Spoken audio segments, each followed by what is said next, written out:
Hello, hello, hello, my survivor friends. This is Chris. What follows is another listener-submitted story. It's called The Electric Witch by fellow survivor Chris Zuniga, and it is read and produced by show editor Dwayne.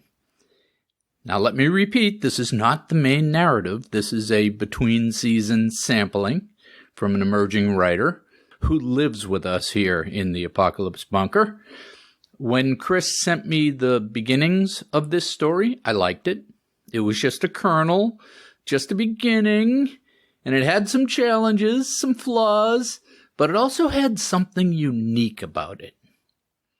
And the thing that I liked most about it was the atmosphere that Chris was creating in this piece. It has this dark, resonating fever dream atmosphere. You can see, smell, and hear the darkness, the wind, and the energy crackling. And also the prose is unique. He has a unique voice. You have to listen well and pay attention because he does take some left turns in sentence structure and word choice that are, for me anyhow, counterintuitive to what my mind is expecting. And when I listen to the music of the prose, and it makes it interesting. So for you, my survivor friends listening today, I would advise you to slow down and listen closely to what's going on. Pay attention.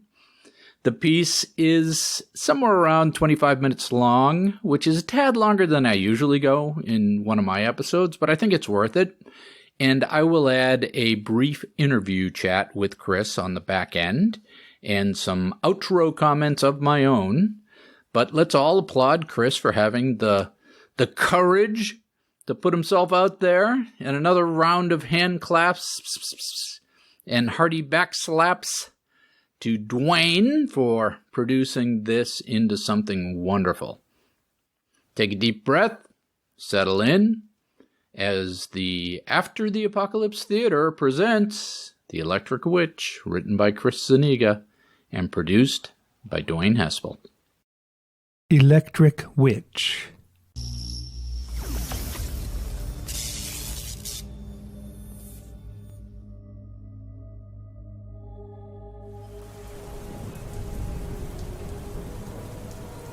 The stormy night, cracking, sways the wind sideways across the skies. The rain drenches her pale white skin as her wickedness freezes it to ice and hail as falling gravel the size of stones. Her eyes aglow, send white beams of lightning scanning her surround for those that cower and oppose.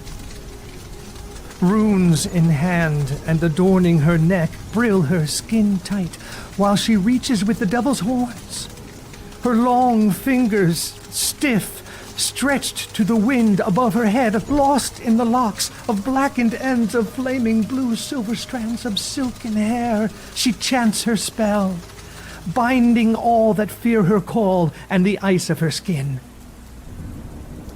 Her toll comes from the green sea of lake as she rises call to demons to strike with their crackles of electricity, their thunders of doom, blind them with the thick fog, let down their fire of white flame, and burn the wretched that do not fear her claims.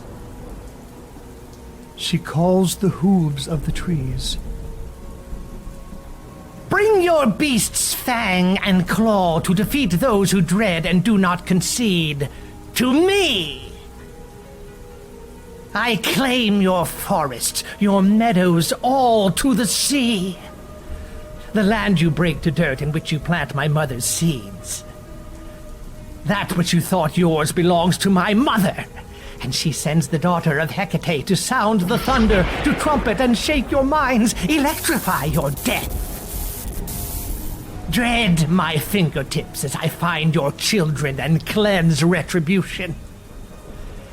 Let my tongue spit these words. I incant this message while my ice-cold blue eyes burn you with the freeze that runs through my veins. May brim and stone fall upon all who dare to run from me. I call the frogs to rain and devour those who are foul and wrong, dead and laden. May the blackened flies rot at your teeth. May the worms of the earth fill your eyes and fill you with their loving soil so others may feast. May Mother take your bones to feed those that crawl, from centipede to scorpion, and leave no flesh so your dust be none as it burns, and replenish that which you have forsaken. As her words bite and spit the hex of her curse, the lightning and static of all electricity forms and envelops her. Blinding light of white form a ball hex 13 feet round. The sound is miraculous white noise, shrieking and shearing sound, blinding their eyes, bleeding their ears, and erupting in lightning strikes that travel as fleeing scorpions, searching, stinging every crevice. It stops abruptly the ears of any surviving, and brings death, if not purified by the relentless lightning strikes of death.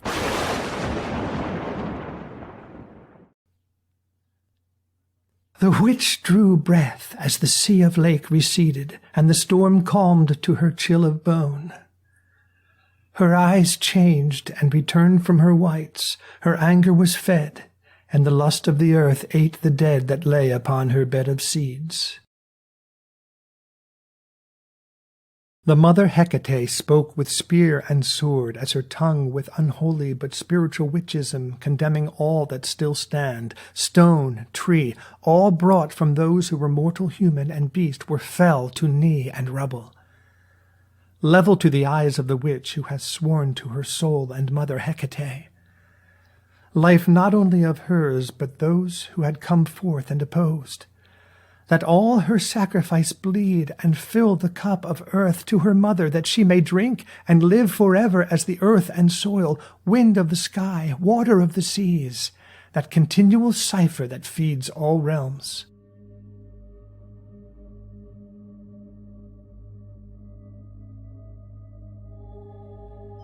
The witch descended from the skies and drew near the stones of the lake shore. Her feet bare, pale blue in color, and steaming as if heated by fire, and darker to the toes, mesmerizing to eyes who have never seen her in any shadow of light, froze the earth beneath them as her stride touched the earth from angered rain and fog. She thanked the darkness of the arts, the necromancy for proclaiming levity among the death. It laughed at humanity for thinking of chants it could possibly have. She thanked the moon for seeing the night through shadows, and all that which came and went with the earth mother for the years of enduring life and their sacrifice for the future. She shed her tear as her heart wept for those who did not return and martyr her cause. Her tears wept from her seething left eye, rolling from her cheek. She sweeps it away with a flicker of the back of her hand and from her smallest finger. It steams through the air as if aflame. As it hits the ground, it shatters like the richness of crystal, spreading to the crevices in circular form and surrounding her in a glowing 9-point star centered exactly and affirming the face of the moon. As the moment progresses, milliseconds to instants, the ground breaks into a bright, illuminating glow. Shadowing her face and brightening her eyes, she incants a Greek-Latin hymn spell. 13 moons hear thy call. 13 moons come and flourish. Accept these offerings, transform thee. Hear me call unto thee. Nourish them with thy shadows of the maiden moonlit night. This erupts more of the ground beneath her feet as the tip of her toes sink into the soil, streaming veins of melding, glowing ice.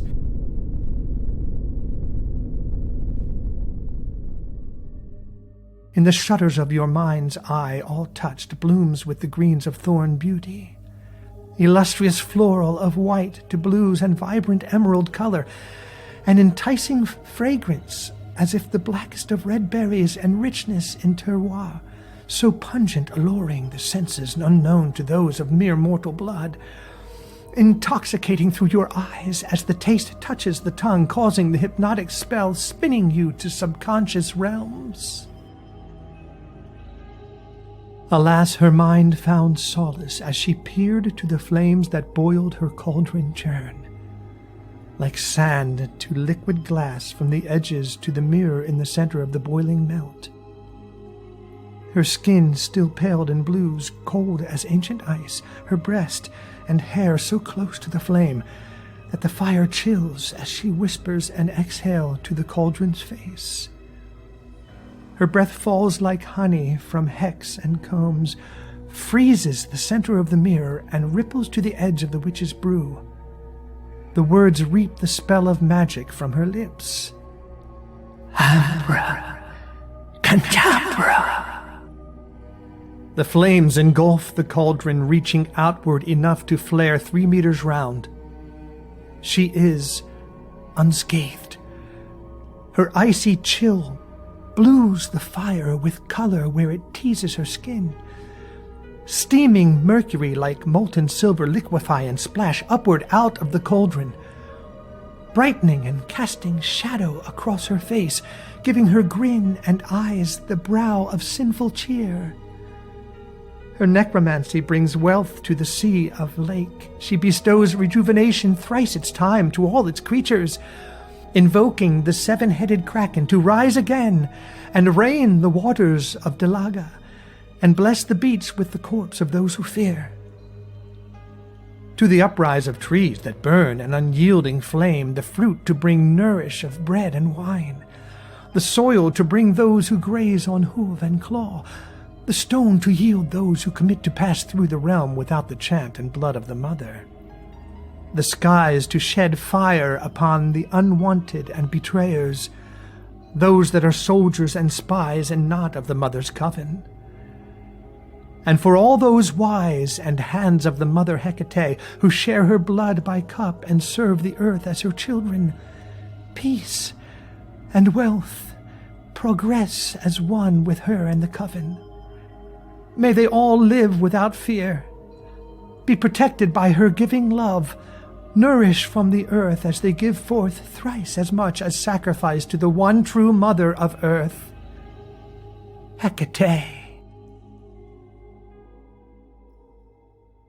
Days came to months as the years passed to decades. None had ever come to cross the realms or herald the witch with opposition. The sheer look of their eyes as they approached the piles of stones declaring the edge to enter the coven steps would tell you the fear of stories they would run to envelop their witness. The witch, without a splinter from age, held no crows and remained in a state of calm, peaceful, harmonic living with those who understood and cared within her mother's realm. You did not cross, misstep, misjudge, or falter in knowing why you were living and whom you served. Kind at moments, but ruthless if you fail and displease. No mortal had ever set foot a single step onto her stone path without her knowing.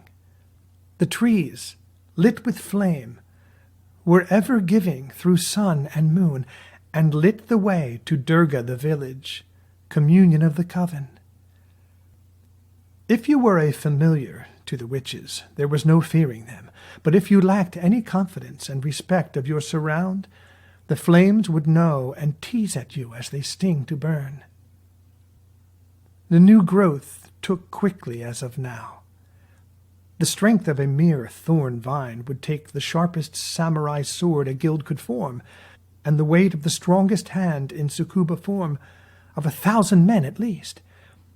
If these 1,000 could cut through, at the end of their day would be waiting the flowers of fragrance which would release and intox their senses, infiltrating their bodies through oral fix, unmatched by any sharpened sword of any gotten guild, samurai or not.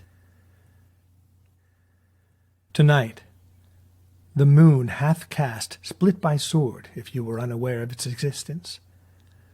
Still it fiercely backlit the brightness and shrouded the vines with vengeful thorn shadows reaching to prick.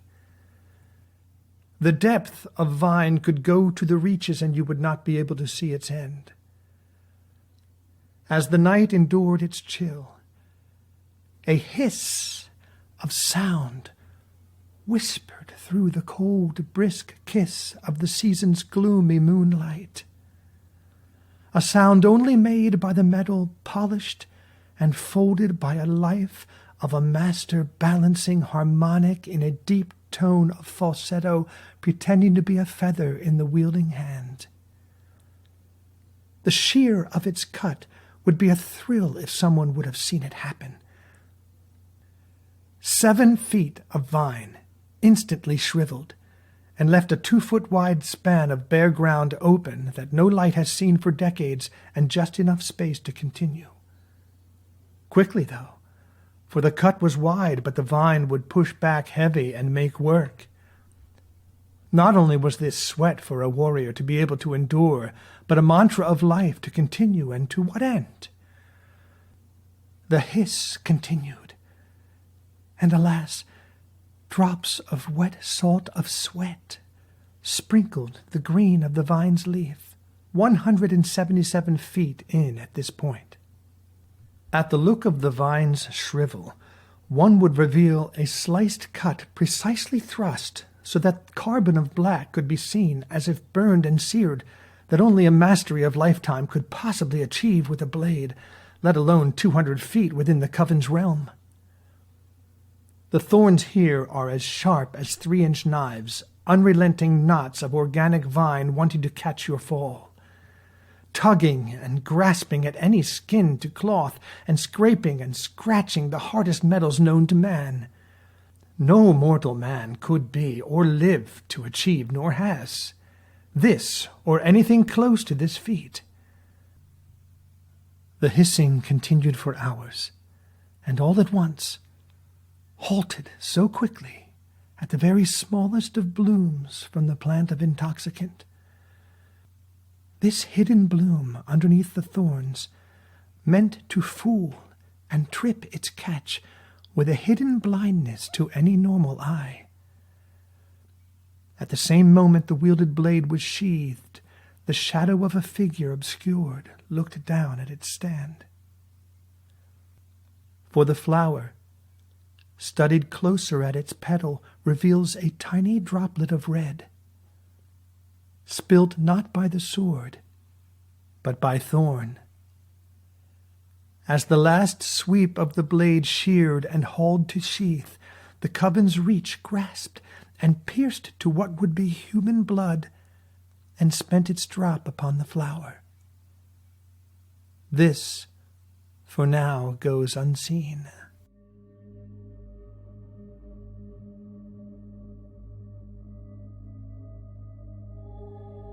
Upon the witching dawn of morning, as the sand's hour slipped to another turn of glass, her mind unrelenting, never sleeping as her body rests, she spins a slow turn literally and levitates 10 feet from the stones at her foot in meditative thought, forming ancient text in her eye of mind, telling not story but facts of living realms that are not seen. One of these speaks of darkness even to those that are black in shadow. Black constellation, unseen by naked eyes or mortal minds.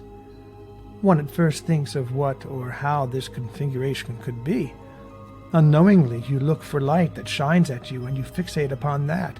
Here you search for negative space, the darkness, gray area between the light. Just as a shadow is cast by flickering flames, yet deep into the coals there is still shadowed darkness by the ever-glowing that prevails.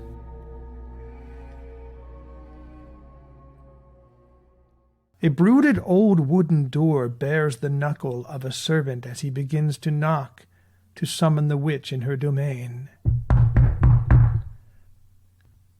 A half-breed of witch's blood and beastly human, but sound of mind and brilliant to her cause, speaks with intelligent manner.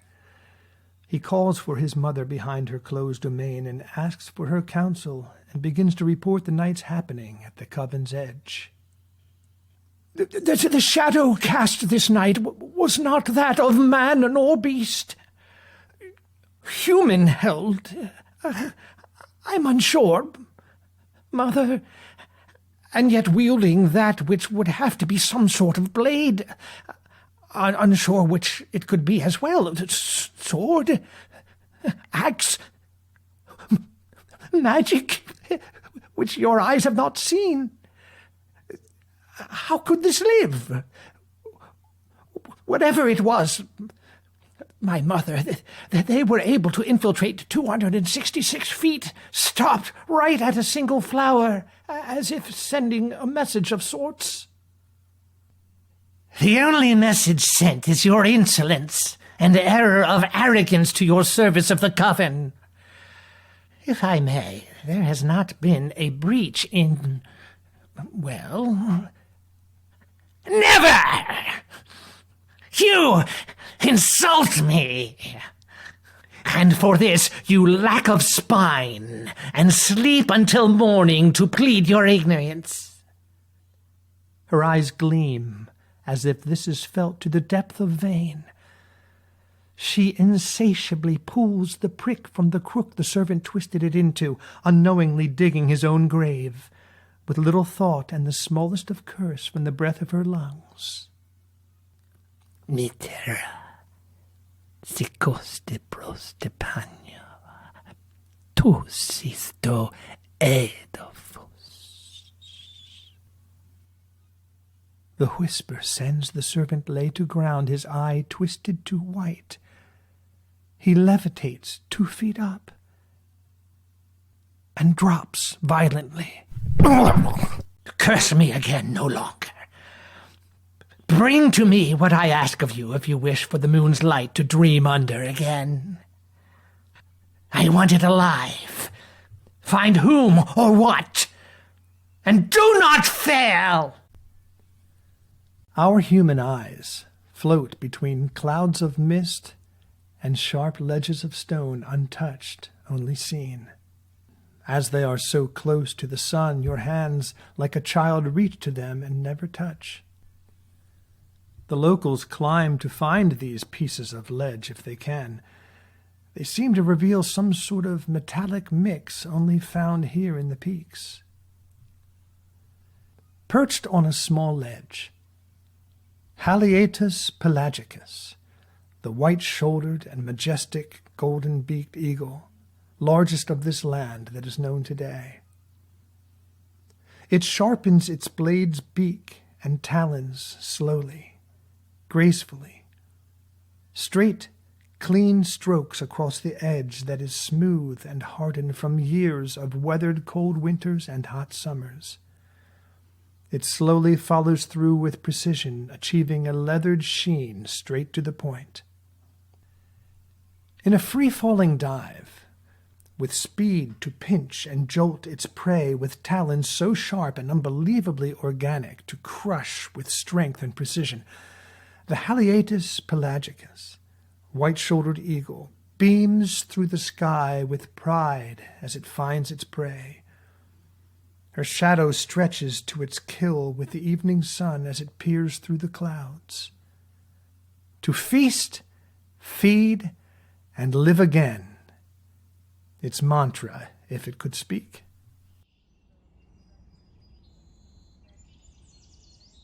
Our day comes to an end in a small farming village upon a cliff's edge. It has been here for a century as far as written scroll from human hand can read. It belongs to a few families and an old eccentric metalsmith. They have gathered their lives here and peacefully continue to live, hidden from the witch's reach and further than her eyes of minion can see. This place only survives and at times harbors those who hide, those who seek refuge from evil. It's perhaps one of 7 places that life can exist without evil per se, witcher's evil. Perhaps it may not even be accounted for at truth. We find a maiden, wrapped and clothed as a farm peasant, clean but tattered and tired. Her hair is dark to black and pinned with 2 dark brown sticks, chopsticks. Her eyes are green of deep forests. Well, her right eye. The left is monochromatic, void of color, but shade of white and gray. Her age is strong, and not a child, but young as adult do wish to be. Rice is culled here, and the community has finished its harvesting for the day. As she sits on the edge of a large boulder and waits, she sharpens a small knife tool with a round gray stone held by her right hand, so smooth, weathered and hardened and with detail. She follows through in patience to its end, repeating a mantra to herself. Her last pass reaches its end. Her hand pulls tight abruptly and slips. The stone falls to ground and splashes in muddied waters.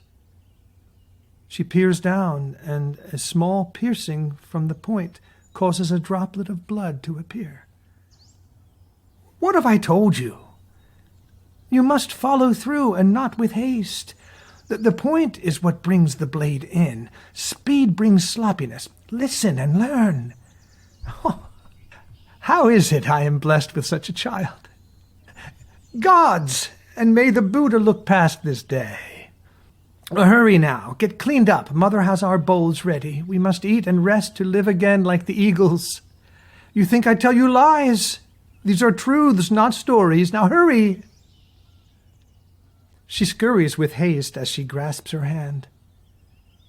It bleeds no longer, but relishes a fester, orange to greens and a bit swollen and bruised. Lucky for her, she still has her right hand, even though her left is dominant. She has lots of work to do. The evening sun stretches her shadow across the small wooden bridge as she runs, giving her an appearance clad with samurai armor as she crosses the archway posts with tool in hand.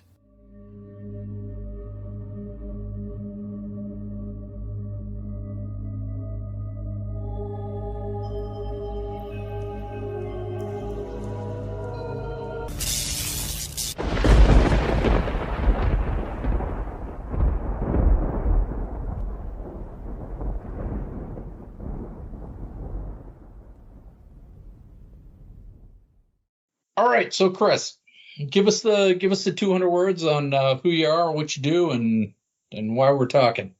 Chris Zuniga. I dabble in artistic ventures every now and then. I bottle wine for a living, and I really enjoy that.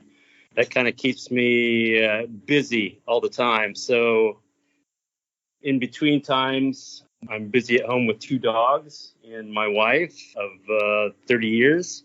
Wow. She is also in the wine industry. So that's kind of who I am, really. Tell me where this story came from.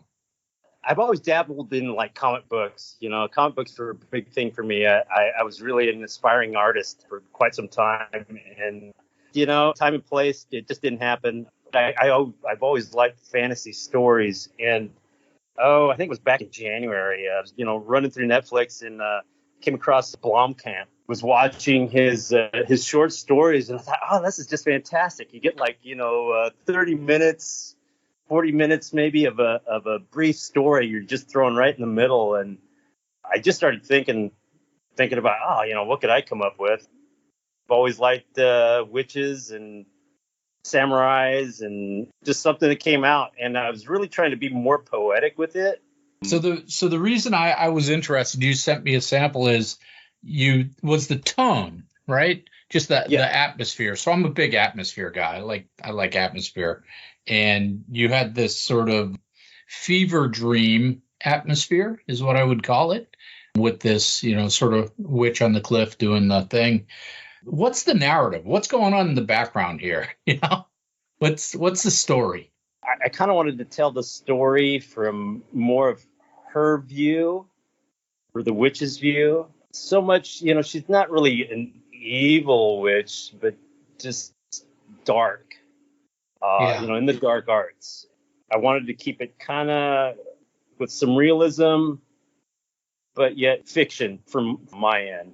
right now it's still evolving.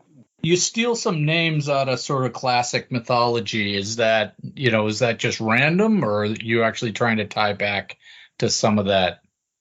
Well, I kind of wanted to give it a grounding. I do want to keep it fictional per se, but I do like to use some of the history stuff. It just keeps it more real, I think. Because Hecate is a goddess, right? A Greek goddess, right? Yes, absolutely. So that's kind of a witch, but they do. She did snakes and that kind of stuff. Well, if you really kind of get into it, because I did some research, definitely trying to figure out who and what, and yeah, she's definitely a dark witch, goddess of beginning, I guess. Zeus granted her goddess rights and witch rights. There's a lot of kind of back and forth depending what you read, so you really kind of have to search for it. I kind of took a little bit from here and a little bit from there, just try to make it interesting. So did you have fun? I am. I'm really enjoying it. I just got to keep plugging away at it. I'm reminded of some of the things that you say. If you don't put it out there, nobody's going to hear it. Nobody's going to see it. Right. So I was like, okay, yeah. I'll take the chance. Yep, exactly. Right. That's not your job to judge it. It's just your job to set it free. Yeah, I mean, I can only fail and try it again, right? I mean, exactly. It's like a Tony Robbins seminar now. All right. All right, man. That's awesome. Anything else you want to say? I can only say thanks for the opportunity, and I know I've already said it to you in email, but it was a fun thing to hear that. Hey, there's we're gonna have a contest, or send in some stories. You wanted to hear what your fans were doing, and I was like, no way, because like 3 weeks prior to that, I was listening to After the Apocalypse, and I'm thinking, oh wow, I should send him my story just so he can just give me some critique or something. And then when I got to that portion in season 3 here, I was like, wow, no way. And I was like, I have to send it in. I gotta send it in. There you go. Too fun. Yep. That's karma. So yeah, I absolutely appreciate the opportunity. I hope it's worthy. So I'm gonna move you towards the exit here. We're gonna wrap this up. Okay, you bet. So Chris, thanks for doing this. I really appreciate you leaning in on this stuff, and I hope the rendition of this story that we created here is entertaining for people. And like you said, I encourage people to lean in and do their own stuff, right? Yeah.